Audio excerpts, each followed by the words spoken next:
What a time to be a fan of competitive grappling, Calum. Marcelo Garcia, one of, if not the greatest of all time, is back. He's having a match, 170 against Masakazu Imanari. How excited are you to see Marcelo back on the mats? 2011 was the last time we saw him at top level competitive grappling. Yeah, very excited. Didn't think it would happen again. I was thinking beforehand, I don't know if it would have happened, whether if he didn't have his scrape with cancer, maybe having an experience like that, he was like, I want to get back out there, just kind of realizing the finality of life. But regardless, it works out better for the fans because we get to see him in action again. Yeah, so Marcelo was at the top end of competition in 2011. We'll talk about when he left the scene, where he was. Then went into running his academy in New York, coaching, then had to step away from grappling and unfortunately was diagnosed with cancer, but seems to have come through that and is now stepping back on the mats for a competitive match against Imanari. So first, let's just talk about the match in general. Like, how do you think this is going to go?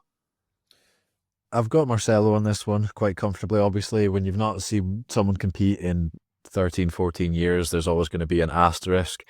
Don't know if he's kept the same sort of level, but like when you're as high up as Marcelo was, even if you kind of fall from the stars, you're still at the moon, which is above everyone on Earth type of thing. So I think Marcelo's going to be fine in winning this match. That was beautifully poetic, Calum. Thank you. Tell us about Imanari for the uninitiated. Yeah, so he's a pioneer of the leg lock game. Renowned Japanese grappler, seems to always get a lot of these bigger names on the one cards. Almost feel sorry for him in a way. It seems like they always put him against like the top guys coming over as an almost like their first match kind of thing to get them into it. Doesn't win a lot of those matches consistently, but it's always good to see him out there, and he is definitely still a threat with the leg locks, and that has been a weakness of Marcelo's in the past. So I wouldn't say it's out with the realms of possibility for Imanari to get a hold of Marcelo's leg and submit him, but I do think Marcelo's several leagues above Imanari just in what we've seen in the past in their competition experience. You're well versed in the Imanari roll into a leg lock, are you not? Yeah, when I got the flu one time and I was off training, I taught myself the Imanari roll on my kitchen chair. So if you're out of training ill or injured, there's always something you can do. And what do you think about Marcelo's game and what we're likely to see based on, we're kind of basing this on where we saw Marcelo in 2011 and like clips we've seen of him training since then. He was actually a pioneer in terms of putting video content out of him training back in the day, MG in action. But like, what kind of Marcelo are you expecting? What do you think you'll go for? Yeah, I mean, I think from what I've seen training clips, it always seems like he's got the same sort of game that he had before, but his game was very much ahead of his time. Like if you look at the game now, it's all about getting underneath into the legs or wrestling up from guard or wrestling from standing. And Marcelo was really good at all of those. He had really good arm drags and single legs and inside trips from standing. He was good at wrestling up on the arm drags, good at chaining his leg entanglement, single leg X guard into wrestle ups, jumping on the back, north south chokes, not arm and guillotines, high elbow guillotines. So really ahead of his time. And I think as well, Danaher and a lot of the stuff he's taught has definitely been not stolen, but definitely he's taken a lot of inspiration from Marcelo's game and then taught that himself and maybe taken that to another level, especially as far as the leg locks are concerned, because Marcelo gets into the legs, but he more uses it as a sweeping position, not necessarily to attack the legs. But yeah, like I say, very much ahead of his time was Marcelo's game. Possibly the most influential modern no-gi grappler, or certainly up until like the leg locks really developed. Maybe we could credit Eddie Cummings with that, being like a huge pioneer in there, or certainly one of the pioneers in that blue basement that really took the leg lock game to the next level. But I think outside of that, just like the general game, I think Marcelo is hugely influential there in the way no-gi grappling has developed. Yep. Calum nods. So, like, guard, what do we see from Marcelo? I remember a lot of single leg X. Yeah, well, I mean, more just like the inside position, which again, something Danaher harps on about a lot. So when his opponent's more in a kneeling position, he's looking for his butterfly guard. I would say probably most synonymous with butterfly guard or his high elbow guillotine. I'd totally say that's the two things he's most well known for. So really good butterfly guard, and then that feeds in well when they stand up. He's getting underneath, getting into single leg X and X guard. So as far as that for his guard, you kind of change that also with his seated guard. Using arm drags, using kind of double Koichi style inside trips to get off balances to come up on single legs or to scoot himself back under. So very much, aside from the leg locks, a lot of the stuff that Danaher teaches, playing from seated guard, hand fighting, looking for arm drags, looking for trips and off balances to get under the legs or to wrestle up. So very much that style of game is what Marcelo kind of came out with in the day.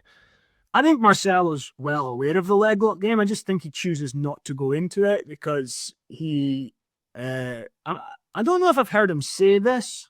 I think I know what you're going to say. Go on then. You're going to say, so I think his philosophy for submissions was you want something that is going to work on someone regardless of their size. So if you look at his signature submissions, they're stuff that is just straight on the neck. So rear naked choke, north-south choke, high elbow guillotine. So in none of those is there a shoulder in the choke where like a big, huge guy can just open up his back and stop the choke from happening. He doesn't do a bunch of kimuras where a big, strong guy can lock out his arm. So it's always attack straight on the neck where it doesn't really matter the size of his opponents. It's going to work just the same. Is that what you were going to kind of allude to? Yeah. I was also going to put it in the context of not leaving himself vulnerable either. Yeah. Like, he latches onto your neck. There's no way to, like, counter neck choke him, right? But legs, there can be a vulnerability there. And I think, he puts himself into submission positions where he's very, very likely to get the submission and it's not counterable, or the guy's just not going to stand up and shrug him off if he's bigger or whatever. And you talk about that. Marcelo was one of the lighter weight grapplers who would do absolute divisions and do really, really well in them. And I think it's because he had a game that allowed him to do that. Yeah, 100%. He's obviously lost to guys like Terry and Hodger, but he didn't even need to be doing those matches in the first place, given that the size discrepancy is so big. And then he came really, really close to winning the absolute 1 year at ADCC, which for someone his size is pretty incredible. Yeah, beaten by Robert Drysdale in the final. If we've still to finish our ADCC GOAT tier list, and once Marcelo's comeback got announced, we thought we'll wait for this comeback to happen and then we'll finish off the GOAT tier list because Marcelo's going to be involved somewhere high up. So that's coming soon. But if he'd have done that double gold that year, that would have been absolutely ridiculous. But let's talk about where Marcelo left the scene, because an ADCC victory was had by him just before he decided to stop grappling at the elite level. And it was 2011 in Nottingham, and I happened to be there to see this. But we can just see how good Marcelo was when he stepped away. So, Calum, do you want to take us through some of the names there that he was competing against? Yeah, so Davis Hart, I can't say I recognise that name, but it's quite common in the first round. You're obviously going to have Marcelo as your number 1 seed, and then this Davis guy would have been the 16th seed, so a lot of these guys kind of slip through the cracks a little bit. But on from there, Victor Stima wins by guillotine, Kron Gracie wins by 2 points, and he'd submitted Kron, the ADCC prior, and then Leandro Vieira via triangle as well. So that year as well, you can see just before that he won the Worlds in the gi, so definitely going out on top in 2011. Yeah, Leo Vieira, a bit of a legend of the ADCC scene, and those matches between Marcelo and Kron are really, really good if you can track them down and have a look at them. Marcelo wins by guillotine, but I seem to remember Kron had a bite to guillotine against Marcelo at one point, I think in the second match. So have a look at them. And do you want to talk about anything more on Marcelo's record? Those guys watching or listening on YouTube will be able to see that up on the screen. But yeah, a lot of wins there, Cal.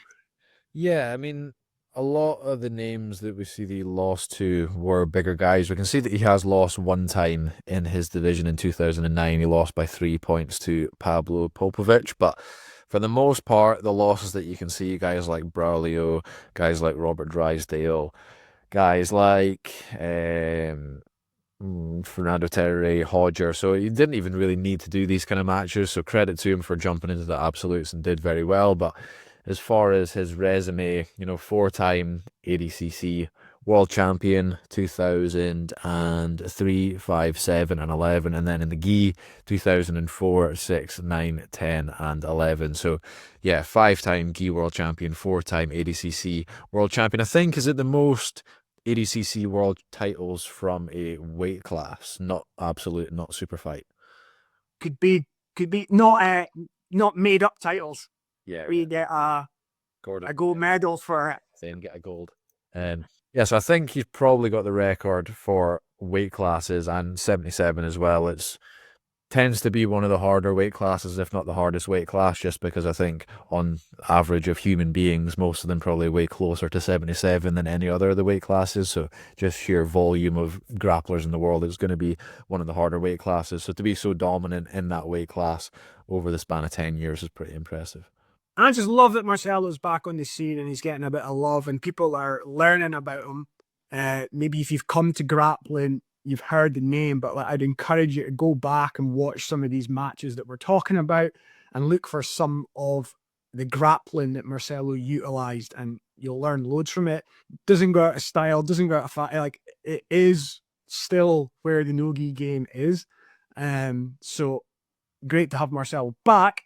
The match itself, what are you predicting for like the way that we think Marcelo will win? Because I think we're both picking Marcelo in this. Yeah, I feel like Imanari is probably going to play guard. I think Marcelo will pass his guard. What happens from there, I'm not sure. Whether he's going to expose his back, take his back, rear naked choke him, whether Imanari's going to turn to his side and he's going to jump on a Marcelo team, whether he's going to get to north-south, get a north-south choke. I would imagine one of those three subs. Could be something else as well. He definitely does have other submissions in his arsenal, but the way I'm picturing the match, I imagine Imanari being on his back and Marcelo passing and then getting the sub at some point in the match. Okay. I think Marcelo will get to the back and get the choke from there. Either a rear naked choke, or if he stays off the back, a guillotine from the front. But I'm going for a rear naked choke, gets the back, maybe a classic Marcelo arm drag. Just because we're talking about our previous podcast, we previewed Dante Leon against Tommy Langacker. We said that we favoured Dante to win a close match, and Dante came through in a close match. You've seen the match. I've only seen highlights from it. Have you got any quick takeaways? I think very close match. If it wasn't for the very last sequence where the match ended and I think Dante was in on a Kimura armbar, then could have seen it going Tommy's way. But when you finish the match in that sort of position, that's the last thing in the judge's mind. So it's difficult for it to go the other way. But Tommy, we spoke about the physicality, how it could be even, Tommy being a bit bigger and Dante being an avid powerlifter. But I think Tommy definitely looked like he had the physicality advantage. And the wrestling advantage somewhat as well. He looked like he bullied Dante a little bit on the feet, but Dante's guard is very solid and he managed to get things going from there and then jump on that sub towards the end of the match, and I think that secured the victory for him. Okay, well, that concludes our mini preview of the Marcelo and Imanari match. I've been Ross. That's been Calum. This is the Jiu Jitsu Oracle, and we're going to be back very, very soon with a preview of the black belt divisions at the IBJJF Euros. So, like, subscribe, and you'll get a notification when that podcast drops.